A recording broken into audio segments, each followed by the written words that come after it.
नमस्कार, मैं हूं दिनेश ठक्कर बापा और आप देख रहे हैं AM/PM टाइम्स। साथियों, इस वक्त मैं विंध्याचल स्थित बटुक भैरव और माता भैरवी के मंदिर प्रांगण में मौजूद हूं। आइए यहाँ के पुजारी माता जी से हम चर्चा करते हैं इसकी विशेषताओं के संदर्भ में। माता जी, इसकी विशेषताएं क्या हैं वो बता दीजिए।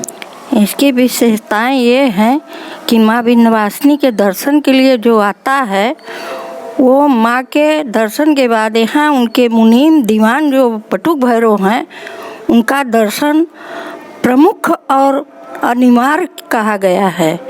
इसलिए यहाँ सभी दर्शनार्थीगण आते हैं, दर्शन करते हैं, माँ का आशीर्वाद, बाबा भैरव का आशीर्वाद बटुक भैरव का लेते हैं। विंध्य क्षेत्र के अंदर जो है जैसा भी है, हम माँ के चारों कोण पर 8 भैरव और 8 हनुमान का वास रहता है।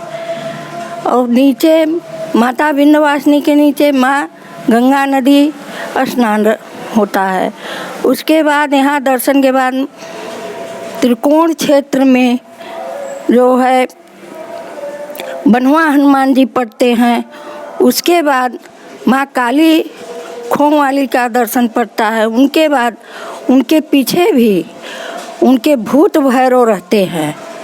पहाड़ के ऊपर जाने पर वहाँ गेरुआ तालाब मिलता है। गेरुआ तालाब से होते हुए आप जो है माँ अष्टभुजा का दर्शन पा लेते हैं। अष्टभुजा माता योग माया है। ये बताइए कि ये जो यहाँ बटुक भैरव और माता भैरवी हैं, ये एक साथ सभी जगह पाए जाते हैं कि केवल यही इनकी मूर्ति है?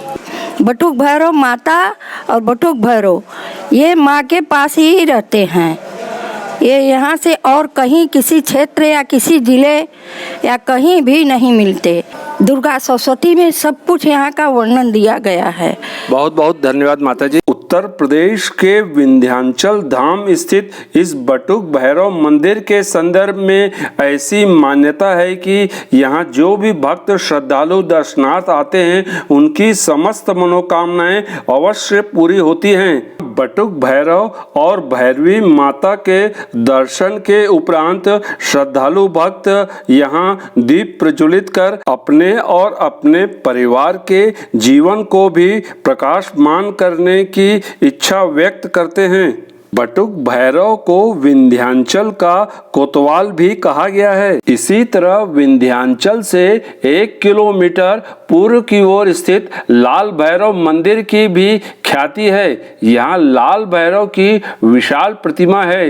ये भी विंध्याचल के कोतवाल माने जाते हैं। इन्हें लोग प्रसाद के रूप में नींबू, काला गंडा, माला फूल आदि चढ़ाते हैं। लाल भैरव का यह मंदिर भी एक सिद्ध मंदिर के रूप में प्रतिस्थापित है। गंगा नदी में स्नान के पश्चात भक्त श्रद्धालु माता विंध्यवासिनी के दर्शन पूजन के पश्चात यहाँ अवश्य आते हैं। यहाँ के पुजारी का कहना है कि जो भी भक्त श्रद्धालु यहाँ दर्शन पूजन के लिए आते हैं उनकी सभी मनोकामनाएं जरूर पूरी होती है। पंचकोशी यात्रा परिक्रमा में इस मंदिर की परिक्रमा भी अनिवार्य मानी गई है।